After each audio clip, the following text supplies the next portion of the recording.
The following is a production of Natural Bliss Podcast for a better quality of life.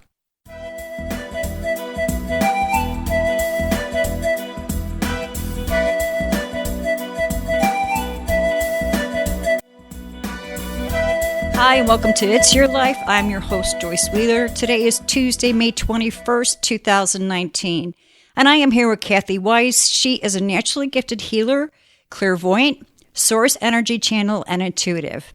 Think of her as a personal trainer for your soul.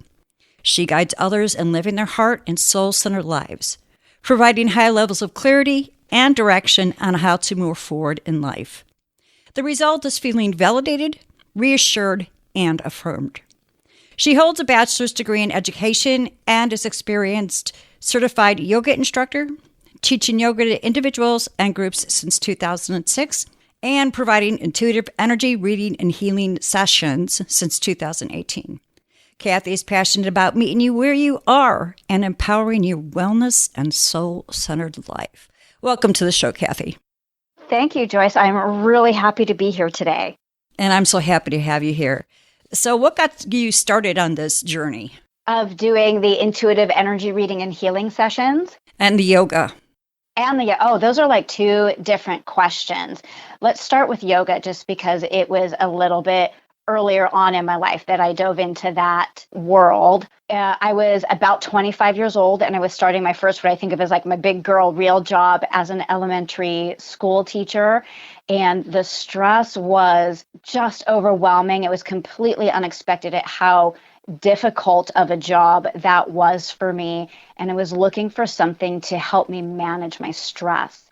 A friend of mine, her mom did yoga at the community college, and she recommended that we give it a try. So we took a 6 weeks beginner course, and I was like in love. I was like, I think the first time I was ever really comfortable in my own physical body. And it was the first time I was comfortable and like actually able to relax around other people. I've always had a lot of anxiety around my physical body because I'm pretty petite. I'm not even quite 5 feet tall.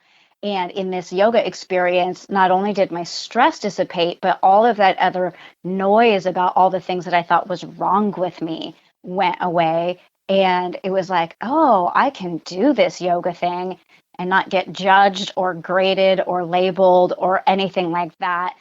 And at the end of that 6 week course, I was like, I am doing this yoga stuff. And I haven't looked back. I've been doing yoga now for almost 23 years. So what are the benefits of yoga outside of being a stress reliever? I understand there's other benefits, yes? Oh, gosh. It's sort of like, I feel like it could be the magic pill for whatever ails you if it's done properly. So yoga on a physical level, it improves not only flexibility, but strength. And I think that sometimes surprises people because it's meant to bring balance to the body. And a lot of us need more strengthening than we do, more range of motion or flexibility than we actually realize. So just on a physical level, there's that. It also helps to decrease blood pressure and regulate your heart rate. So all of those great like physical benefits.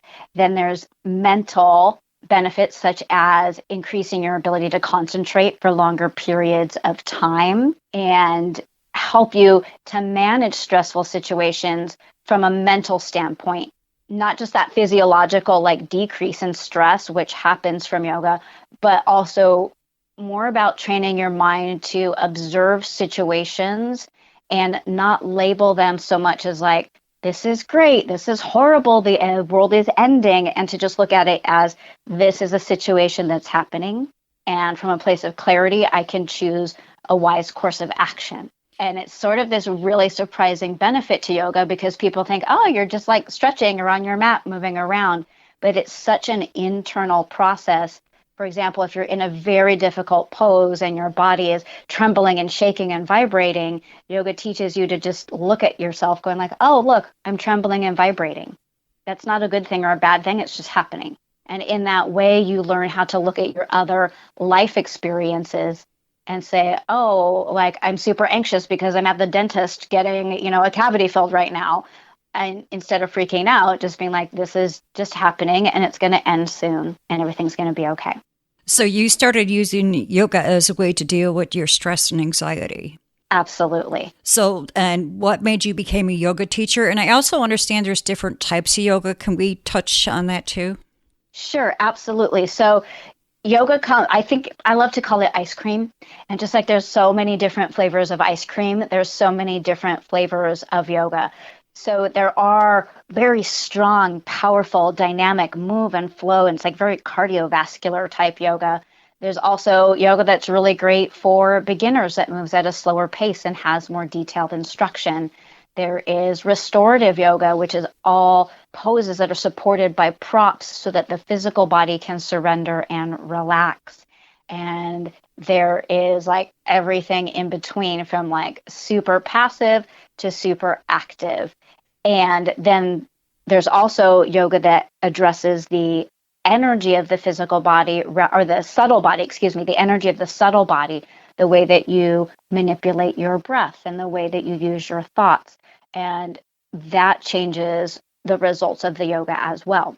So when somebody's sort of exploring yoga or interested in it, it's wise to go in a little bit with what results they're hoping to get so that they can find a teacher who has experience in that area so that they can get those desired results, whether it's strength or flexibility or decreasing stress or managing anxiety or depression or healing from, say, an injury or recovering from a surgery or something like that.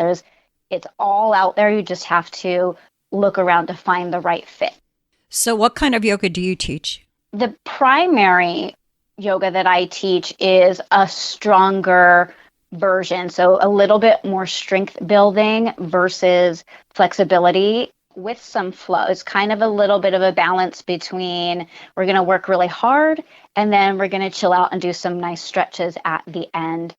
And I primarily work with women in their mid 30s to mid 50s. So they're at an age when maintaining things like bone density and strength to maintain posture and have a healthy range of motion for later in life is their goal. Sometimes younger women, and this is totally valid and fine because I was that young woman, sometimes the younger women want to do like the big fancy poses like the back bends and the put the leg behind my head and the arm balances. And those are so fun and so cool and totally valid. I just happen to work with a population who is really interested in the longevity of their physical body. So maybe not doing such big fancy poses, but things that are really integrated and deliberate to keep the body strong and supple over time. Now that's interesting that you mentioned bone density because working out and exercising, I've always been told one way to increase bone density was using weights. So, and to prevent osteoporosis. So does the yoga work the same way to where it helps to reverse osteoporosis? I don't know if it would reverse it, but there are definitely poses that use body weight as the weight resistance. So things like push-up, like plank pose and push-ups and handstands. So if you think about a handstand, you're taking all of that weight and loading it over your shoulders and your hands and your arms. So you are getting some of that weight resistance just through your physical body. I agree with you that women over about 35 should also be using light to medium weights in their self-care regime. And I don't advocate that somebody over the age of 35 only does yoga as their physical self-care practice. I think it should be a part of it. Well, it's amazing because I saw at the local farmers market and there's a yoga studio right up the road. And there's a lot of women that come from that yoga studio.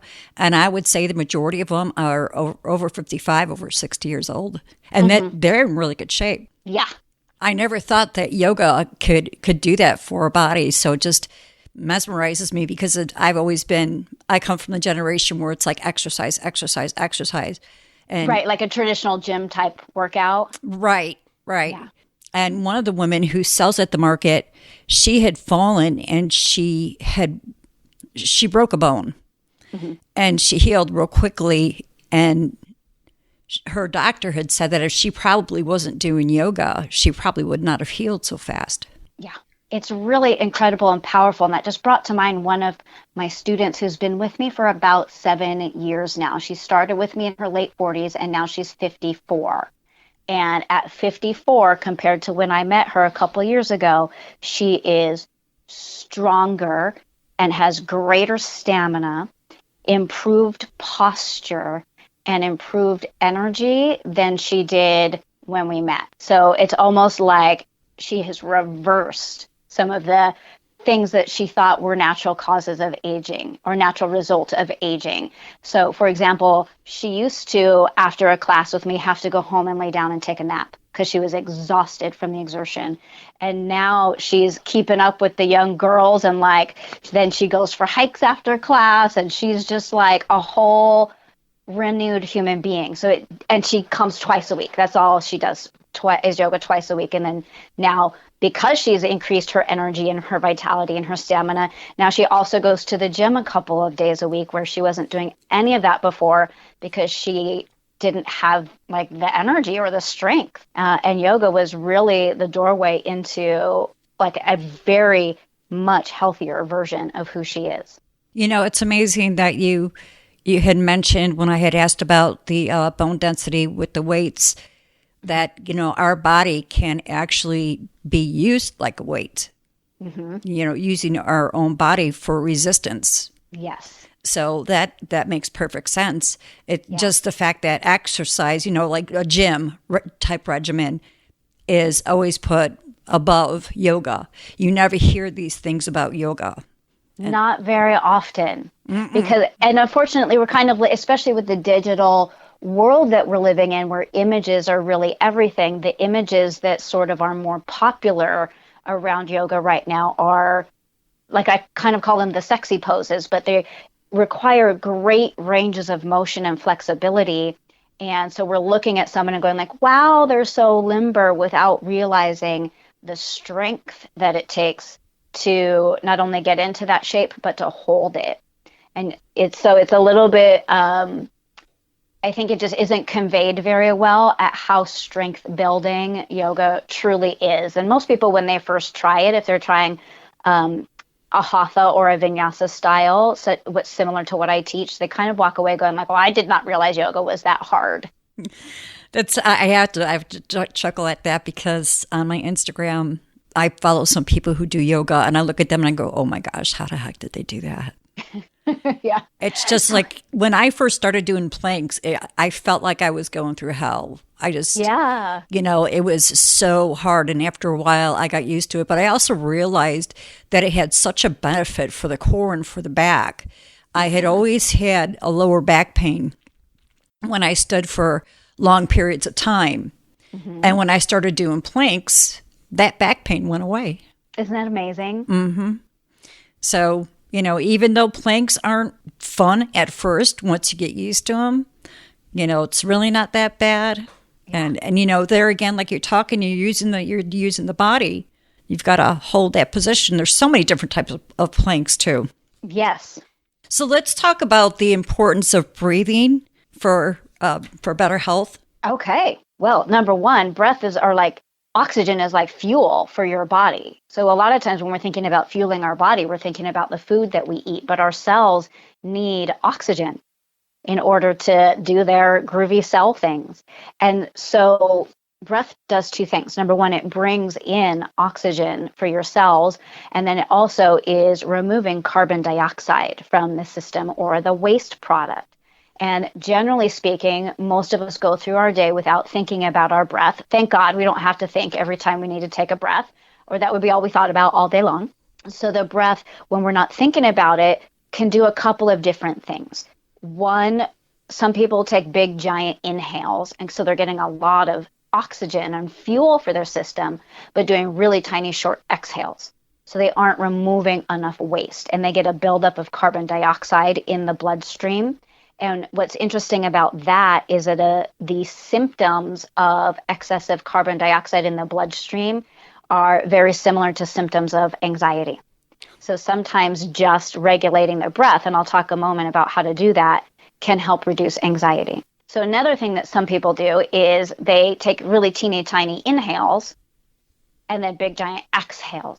So they aren't getting enough oxygen to fuel their body and help their cells do their groovy cell things. And so that often ends up feeling like fatigue and lethargy because the body is working really hard without enough fuel. And then the last thing that people do unconsciously with the breath is they hold it. They'll take an inhale and then not do an exhale for several counts. And that ends up being the same as the first one, where carbon dioxide is building up in the bloodstream instead of being released as the waste product. And so then again, the end result can be symptoms that feel like anxiety. So a real simple way is to set a timer on your phone for like 1 or 2 minutes and to even out your breath. So where the inhale and the exhale are of equal length. So for example, if you were counting your breath and you counted like inhale 2, 3, 4, exhale 2, 3, 4, and just doing that for a minute or 2 minutes can start to regulate the breath and even it out so that you're getting the benefits of both, right? We need the inhales and the exhales serving different purposes for our body. And that even just that tiny little bit can sometimes be enough to increase energy and or decrease anxiety depending on how a person is feeling on any given day. Now, I heard that we're not conscious enough about the way that we're breathing, that the majority of people walking around have 20% stale air in their lungs. I have heard the same too, yeah. And if we exhaled all the air out, by the way, our lungs would stick together. So we're supposed to have a little bit of air in there at any given time.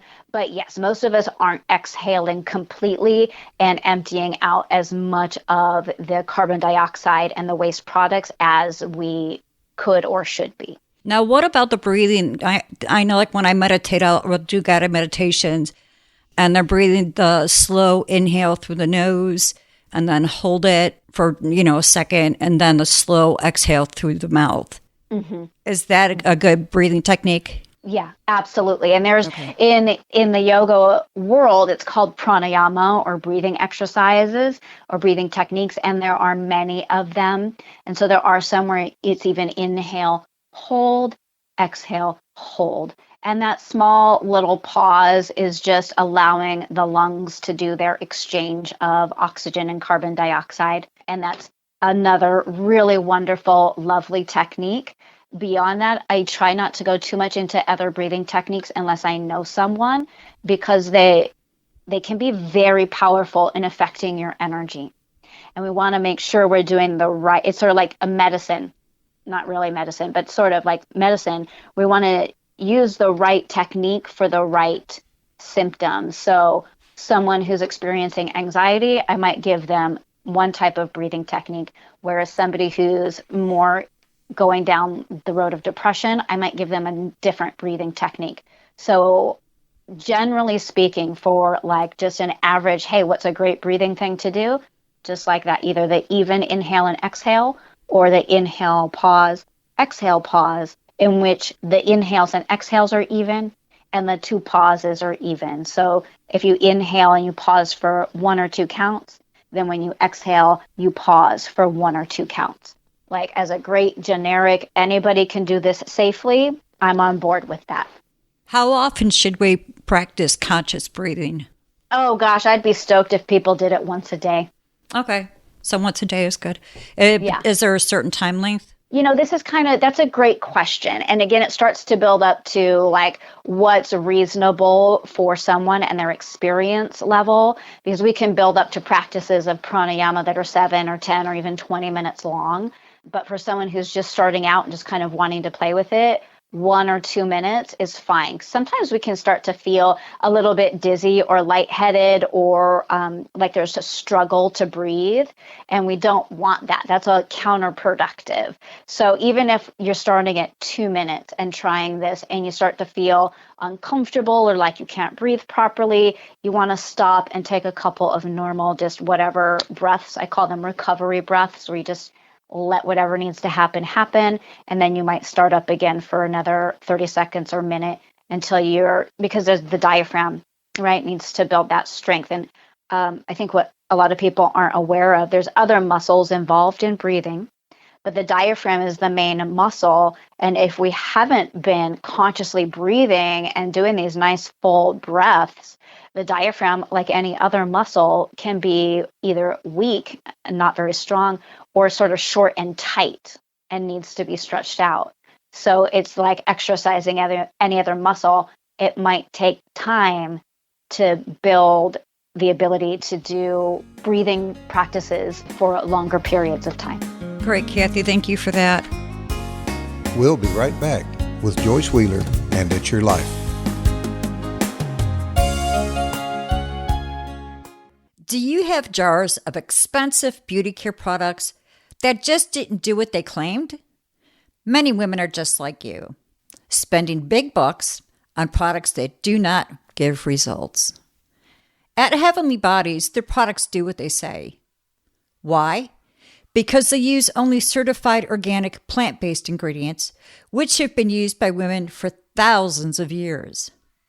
Heavenly Bodies believes every woman deserves to have quality skincare products at affordable prices that work. To purchase your Heavenly Bodies products, visit their website at hborganicskincare.com.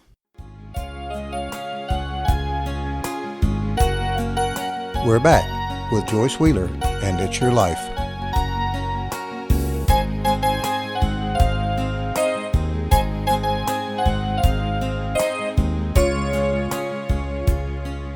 Now, I had mentioned meditation. Let's talk about the benefits of meditation. Oh, gosh. I feel like we could just talk for days on the benefits of meditation. Right. So it's important for people to know, if they're new to meditation, it can be frustrating at first because we often aren't educating people about what leads up to meditation.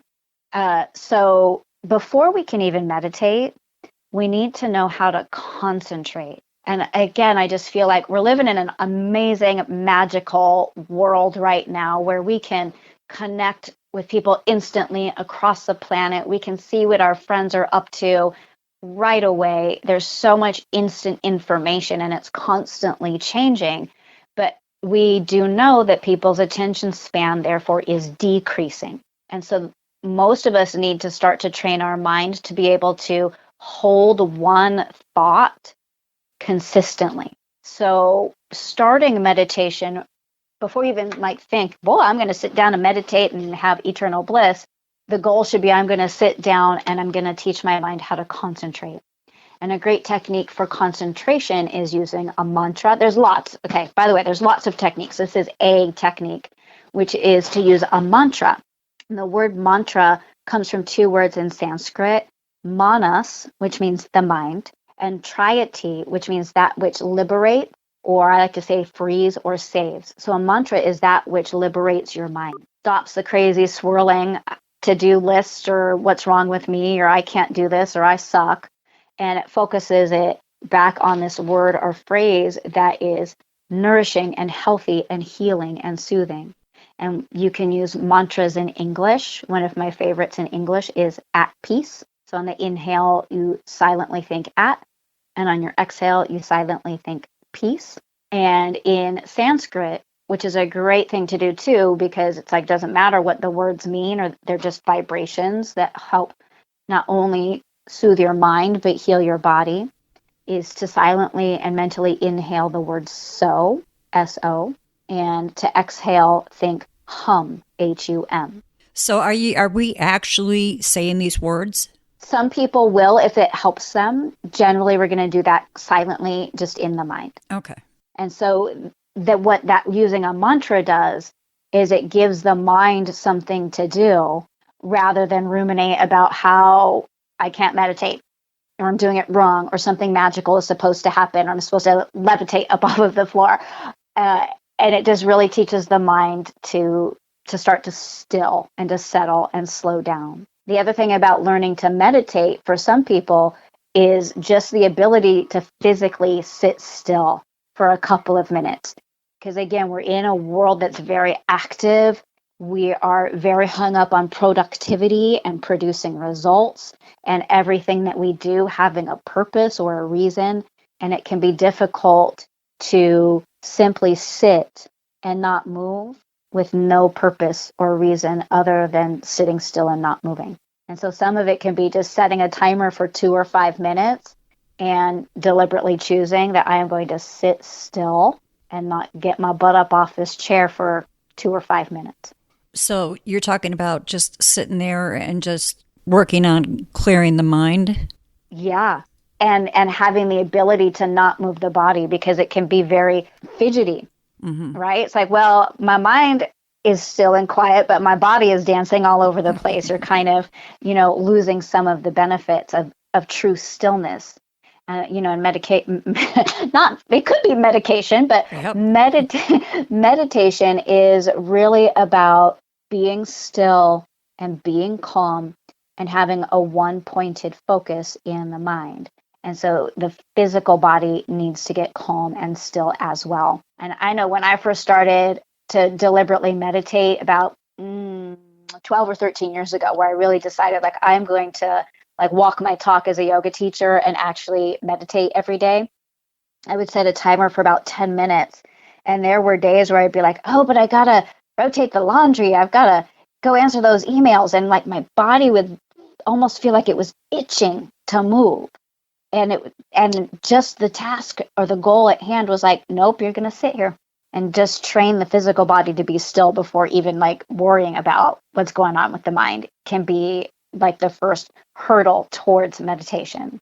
So I really encourage people to give it a go and to just really be patient and know that some of it at first might just feel really antsy and uncomfortable.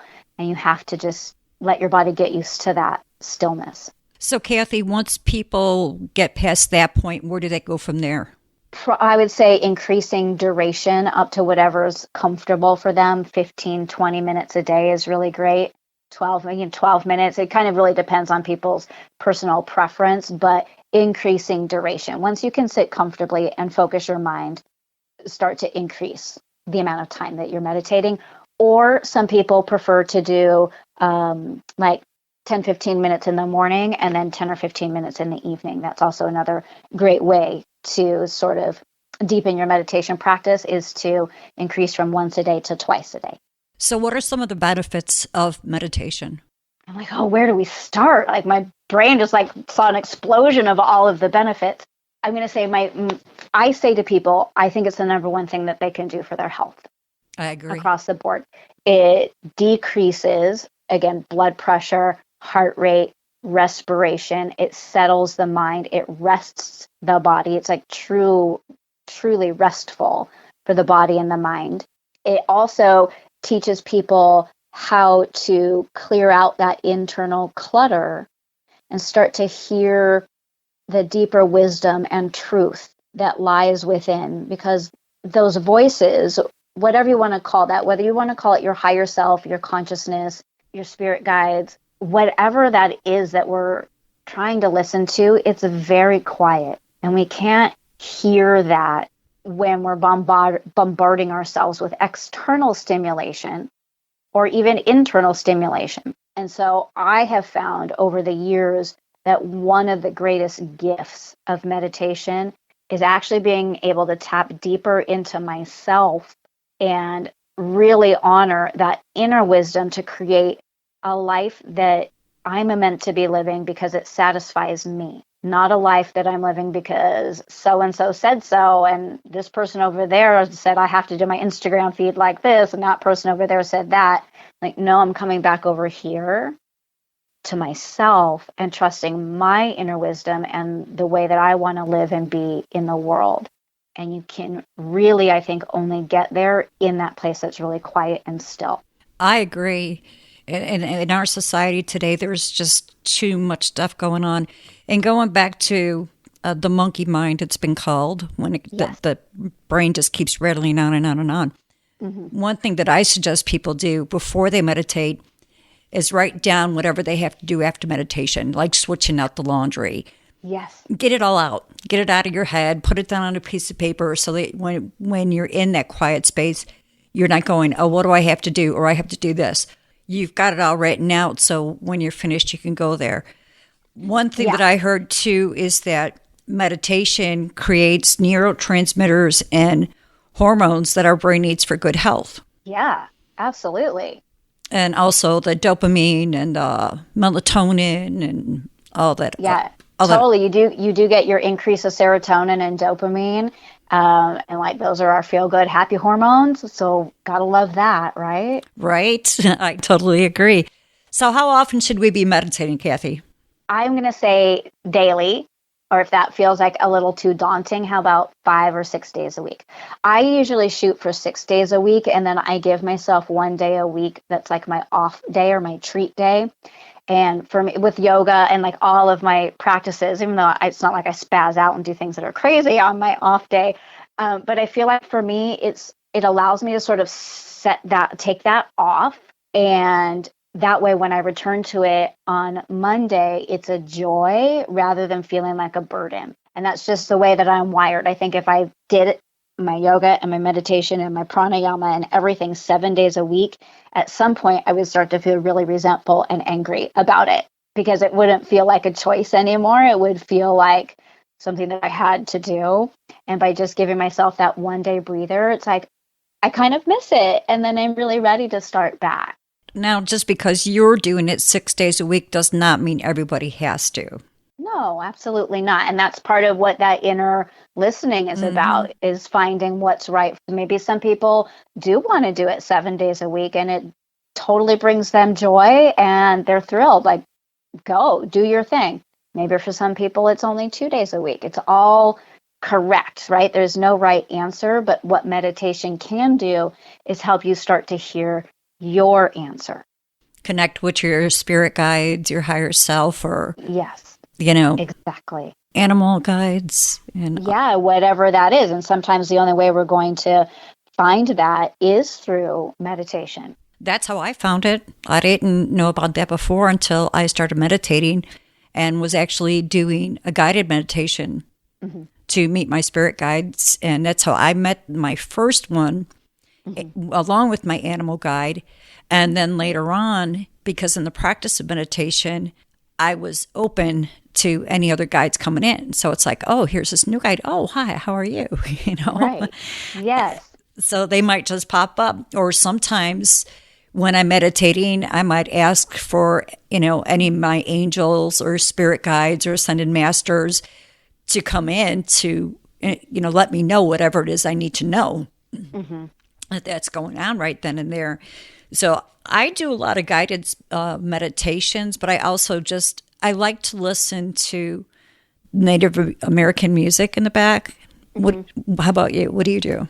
I generally just nothing. I mean, I could just sit down and do my meditation. Although I do go through phases where, for what, like you said, monkey mind, sometimes I just can't quite reel it in. Or if I'm really super tired for whatever reason, then I will go to a guided meditation. And usually I prefer it's just music. It's just music that supports meditation. And there's lots of different music that does that. So I might go that route on occasion. But at this point, I am pretty good at being able to sit down. And it takes a couple minutes, right? Even, after years of doing practice, and I love to call it practice, not perfection. It's like, every day I'm just going to show up and practice meditating, and maybe I'll get better at it today. But it still sometimes can take like 2, 3, 5, 7, 12 minutes before I'm in that place that really feels like, oh, here I am. And I think that's really important for people to know too. It even when you're like super well practiced, there are days when it can just take time for everything to settle down. It's like if you take a bottle of water and put some sand in it and shake it up, right? It takes a couple of minutes for that sand to start to settle down. And so just think of the mind like that, like, oh, there's just my sand. It's just like taking a minute to kind of settle back down to the bottom. So for me, I choose to meditate in the morning before I get into like my to-dos and my day. And that helps me a lot. If I make the mistake of opening up email or doing any of that kind of stuff before meditation, it makes it harder for me to get in. So I like to meditate before getting into my day. I tend to be more successful that way. Now, I don't know why. I guess it's because I always started meditating with music, but also I find that it raises my vibrational frequency. Sure. So that's why I like the music too. But Yeah, and that's totally awesome. But last Sunday, the electricity went out. And I was thinking to myself, okay, this is the third weekend in a row. I can sit here and freak out. Is it going to do any good? No, I don't think so. So I said, you know what? This is a perfect opportunity to smudge the house. So I smudged the house, smudged myself. And it was so peaceful and quiet in here. I decided, you know what? I'm going to go sit down and meditate for a while. And it was actually very pleasurable because I thought if I had that peace and quiet with nothing going on behind me, I thought I would have more of that monkey mind. But I didn't. So yeah, it's interesting, right? it was actually very pleasurable just to sit in the quiet and to get in touch with my guides and figure out what I had to do. And it was actually a very productive meditation too. Yes. Lately, my deal has been that the movies got it wrong, sort of, because it is when we're in meditation or when we're channeling with guides or having those type of energetic experiences, it is very blissful. It's very peaceful. It's very calm. There's nothing like freaky or weird happening. It's like literally just you in a room sitting still and being quiet. And what's also healing about it on a vibrational level, like kind of changing directions a little bit, we're bombarded with external stimulation all the time. Even if it's great, lovely music, it's still stimulation as far as like vibrational frequencies go. And so it's nice sometimes to give our physical body a break from all of those different vibrations coming in and just, again, like letting the sand settle. In yoga, that's called pratyahara, withdrawal of the senses. So when we're not listening or looking or absorbed in how things feel or taste or smell, we're just completely removed from all of that stimulation. It's super healing and super revitalizing to our poor bombarded bodies. There's just so much coming in all the time that, like you're saying, to occasionally turn off the music and the lights and the noise and the sound and the everything, it actually feels incredible. So, Cathy, do you have anything else to add on this part of the conversation? If not, I'd like to hear how you got into the intuitive energy work that you do. Yeah, let's see. I channeled a message for your listeners right before we hopped on today's call. And I think that it's going to be like a perfect segue in between the two, because what it says is turn off the noise. There are as many ways to move through life as there are people on the planet. Your heart knows the way for you. Align your energy and your soul only with that which supports and upholds your vision of health, wealth, and success. That's wonderful. Yeah, and that really just comes from everything that we've been talking about. Right. So I thought that was like a really great time to land that. So as far as how I got into doing intuitive energy reading and healing sessions, it definitely was a part of me for a very long time that I kept quiet because I didn't quite understand it and didn't know anyone else really that I could talk to about energy and energy work and energy healing, and kind of was living in a smaller town where even just teaching yoga at first was a struggle because it was a little bit unfamiliar. It was about like 11 years ago, and in this area it wasn't quite mainstream yet. And so like there is no way I'm going to be talking about this weird stuff that I don't have words for. And then over time, I befriended someone who is an incredible Reiki healer, and she would do Reiki for me. And while I always had a sense that I had 3 spirit guides with me, the first time I really met one of them was in my first Reiki session with her. And I was like, what is happening right now? And she was able to talk to me about it. And so in that way, at least I had one person that I felt like I could talk to.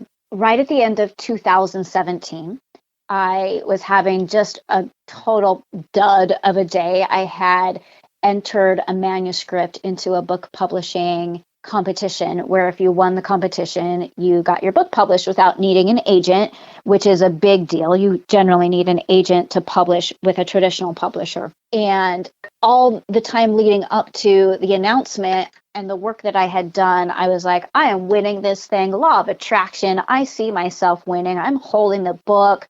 I know what I'm wearing when they call me to tell me that I've won. I'm feeling the feeling. I was doing all the things. And then the day came where it turns out that I did not win. And I was just like, stupid law of attraction. It doesn't work. And I was just like so frustrated. And so she and I were on the phone. And at the end of the call, she said, I'm going to send you this deck of oracle cards. So a couple of days later, the deck arrives. And the moment I put my hands on the deck, I heard loud and clear, you need to do this for other people. And I was like, okay. And I just put out on Facebook, like, hey, friends, I'm going to start doing oracle card readings. Does anybody want one to help me practice? And so I started doing that, and people were very receptive. I was a little bit nervous. I was like, people are going to like freak out or like criticize me or judge me or tell me whatever. And that didn't happen. What happened was that like friends were like, yeah, I want that. And nobody was surprised. More, it was like, we've kind of always known that you could do this. So that eased the transition quite a bit. But I still had to like struggle my way through a little bit because I realized very early on I wasn't reading the oracle cards. I was actually reading people's energy. And then I realized that it was even more conducive for me to read their energy before I met up with them, because then I was getting really a pure reading of their energy and not their body language or their facial expressions, which can sometimes muddle it a little bit, or as their energy is responding to the information that I'm bringing up, they put out different vibrations. So that sort of evolved into where I was doing the energy reading and then realizing sometimes I just wanted to get in there and do the energy healing as well. So I would also do that. And then we meet up and talk about it. And I give them, my clients, things that they can specifically do in their life to move forward. Because if I only read and interpret energy and do some healing for them, if they continue to keep doing the same things that they've been doing, that vibration is just going to come back. Right. And so unlike other like card readers who are wonderful, they give you like really great messages. I'm not only going to give you the messages from your spirit guides or your energy and what your heart and soul is calling you towards. I give people really practical, simple things that they can start doing right away in their lives to take them off in a new direction or to just soothe them and let them know they're already moving in the right direction. So in that, I would say that sort of like development of what the heck I was doing took about 6 or 8 months. So now it's been just a little under a year that I've really been specifically focused and targeted on doing my sessions that way. So that's kind of how I got started and to where I am now. I'm curious, which oracle deck did you get? The first one was the Mother Mary Oracle. Okay. And so you can do these sessions long distance? Yes. As a matter of fact, I have clients. So my home base is California, and I have clients in places like Michigan, Oman in the Middle East, Australia, the UK, and Toronto, Canada, and right here down the street. So I do have clients that also come to my home, but the vast majority of them are elsewhere on the planet. And we meet up on Zoom, which is a digital video like call platform. Kind of like Skype. Yes, exactly. Very similar to Skype. And so what I do is, again, and this is more, it's very meditative for me and it's very blissful and peaceful. It's not like in a movie where like, whoa, they're spazzing out or like weird, like speaking in weird languages or, you know, whatever's going on in the movies. It's like, it's just me sitting down with a clipboard and a pen and I'm so like zen and chill. And I only need their name. If I know them and I've seen their face or I've seen a picture of their face, I might pull that up as well. But really what I do is I just call it tuning into their channel And this is because I'm highly sensitive.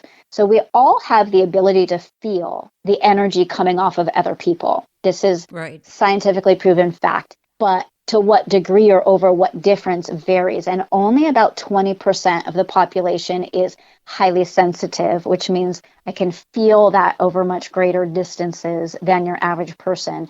And then combined with natural gifts of intuitiveness and clairvoyance, it kind of makes what I do a little bit more unique, just based on numbers, right? There are only going to be so many people on the planet gifted with high sensitivity and clairvoyance together.